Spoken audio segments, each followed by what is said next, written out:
Au nombre des concepts en vogue chez les porteurs de normes, figure en bonne place celui de développement inclusif qui met en lien le binôme développement et inclusion sociale.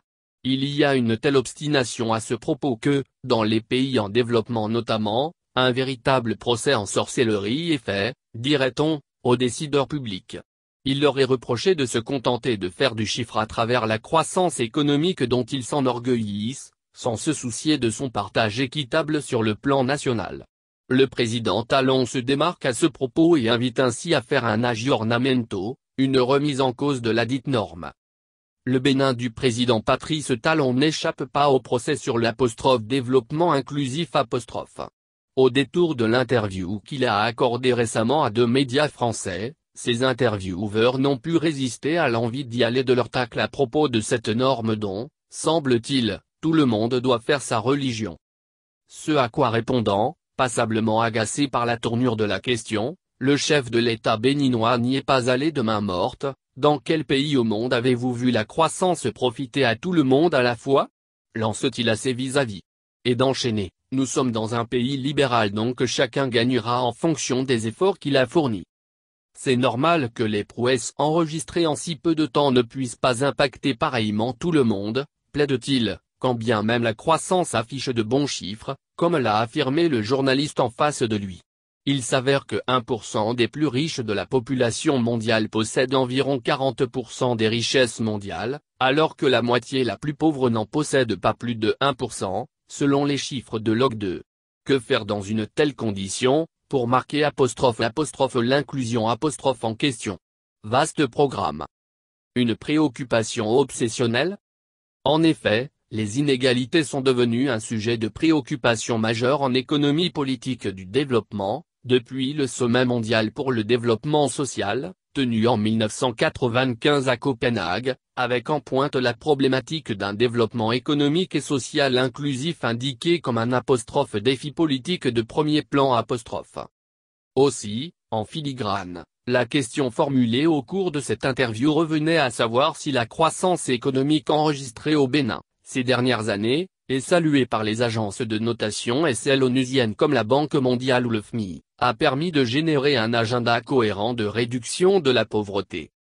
Ce à quoi, Patrice Talon, sans détour, a répondu, notre espoir est que l'action publique permette à notre pays de se développer de manière plus large, car une manière inclusive ne veut rien dire.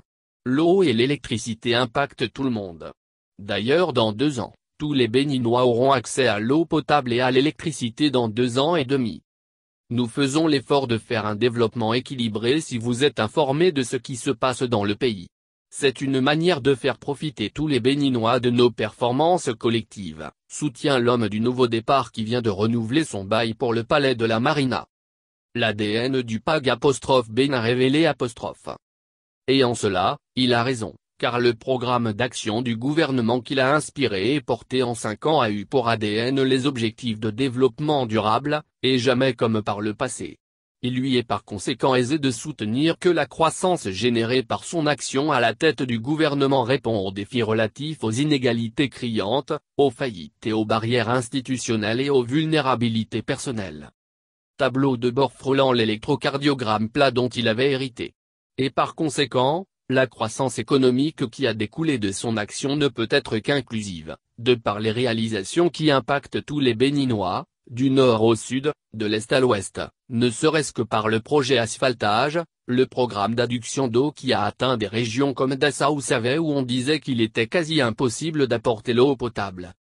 Cela recèle un mérite indéniable, d'autant plus que, comme le soutient le chef de l'État, chose notable du reste, en 60 ans d'indépendance, le Bénin n'a réussi à donner aucun signe de développement.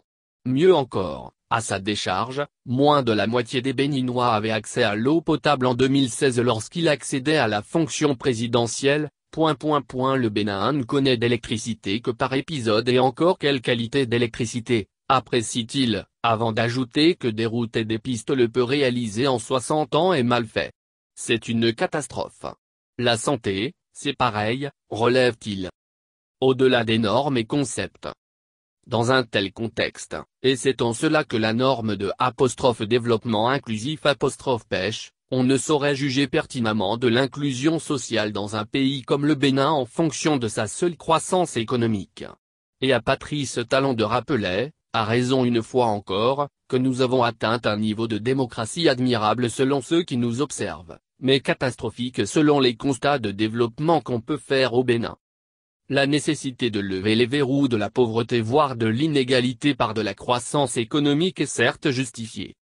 Mais toute proportion gardée, n'est-ce pas déjà le cas au Bénin, avec par exemple le programme de microcrédit aux plus vulnérables? Les programmes visant la protection sociale proprement dite, dans les politiques publiques les 5 dernières années sous la férule de Patrice Talon, sont loin donc d'être résiduels. Ce qui l'autorise à retoquer les propos de son intervieweur tendant à laisser croire le contraire.